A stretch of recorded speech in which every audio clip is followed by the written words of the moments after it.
আসসালামু আলাইকুম। সিঙ্গাপুর থেকে আপনাদের সাথে আছে আমি মোহাম্মদ নুরুজ্জামান। আমার প্রিয় প্রবাসী ভাইয়েরা, 2 মিনিটের জন্য আজকে একটু কল্পনা করেন তো, এমন একজন বোকা নির্বোধ লোকের কথা যাকে 1 কোটি টাকা দেওয়া হয়েছিল যেন সে দুনিয়াতে ভালোভাবে জীবনযাপন করতে পারে। কিন্তু সেই বোকা নির্বোধ লোকটা কি করলো? তার বাড়িতে প্রতিদিনের রান্না বাড়া করার জন্য লাকড়ি নাই। তো সে, তাকে যে 1 কোটি টাকা দেওয়া হয়েছিল, ওই টাকা এবং কাগজের মূল্য সে বুঝে না। সে কি করলো, ভাবলো যে কাগজে আগুন ধরাইয়া চুলাতে দিয়ে এটা দিয়ে আমি ভাত ডাল রান্না করে খাই। যেই ভাবা সেই কাজ।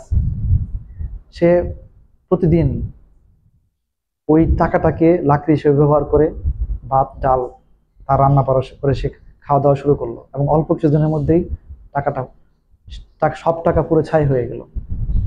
আপনাদের কাছে কি মনে হয়, ওই বোকা নির্বোধ লোক পাগল না? আমার কাছেও তাই মনে হয়, এবং আশা করি আপনাদের কাছেও এটাই মনে হবে। সে বদ্ধ পাগল, উন্মাদ। তা না হলে এই দুনিয়াতে টাকা এবং কাগজের মূল্য বুঝে না এরকম মানুষ পাগল ছাড়া আর কে আছে? প্রিয় প্রবাসী ভাইয়েরা, ওই পাগলের মতো আমরা যারা প্রবাসে আছি, আমরাও এক অর্থে পাগল, বদ্ধ, উন্মাদ। কেন জানেন? আল্লাহ সুবহানাহু ওয়া তাআলা আমাদেরকে এই দুনিয়াতে একমাত্র মূল্যবান সম্পদ সময় দিয়ে আমাদেরকে পাঠাইছে, তার মানে হায়াত। আমরা এই দুনিয়াতে একটা নির্দিষ্ট সময় পর্যন্ত বেঁচে থাকবো, আর এই সময়টাকে কাজে লাগাইতে হবে। এই সময়ের উপর নির্ভর করবো আমার অনন্তকালে আখিরাত ভালো যাবে না খারাপ যাবে, আমি কি ওই আখিরাতে সুখে থাকবো না ভালো থাকবো। তো আমরা এই সময়টাকে কি অর্থে ব্যবহার করতেছি, কিভাবে ব্যবহার করতেছি? আমাদের সময়ের 4 ভাগের 3 ভাগ 2 ভাগ কোথায় যাচ্ছে? আমরা কি এই সময়টাকে ওই বোকা নির্বোধ লোকের মতো ব্যবহার করতেছি, নাকি এই সময়টাকে কাজে লাগাইতেছি? নাকি আমরা আমাদের দুনিয়াবি প্রয়োজন পূরণের জন্য এই সময়টাকে আমরা লাকড়ি হিসেবে ব্যবহার করতেছি, পুরো ছাই করে দিতেছি আমাদের পুরো আখিরাতের অনন্তকালের জীবন? প্রিয় প্রবাসী ভাইয়েরা, আমার এই আহ্বানটা, আমার এই আজকের কথাগুলো শুধু আপনাদের জন্য না, পৃথিবীর সমস্ত মানুষের জন্যই।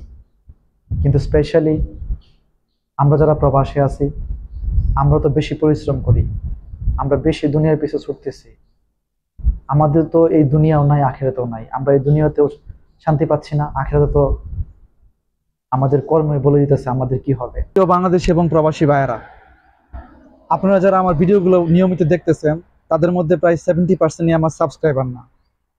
আপনারা যদি মনে করেন আমার এই ভিডিওগুলো দ্বারাতে আপনারা উপকৃত হচ্ছেন বা কিছু হলেও তথ্য পাচ্ছেন, তো প্লিজ সাবস্ক্রাইব করেন, লাইক করেন, শেয়ার করেন। কারণ আপনি যদি মনে করেন আপনি উপকৃত হচ্ছেন, তাহলে আরেকজনকে উপকৃত হওয়ার সুযোগ করে দিন।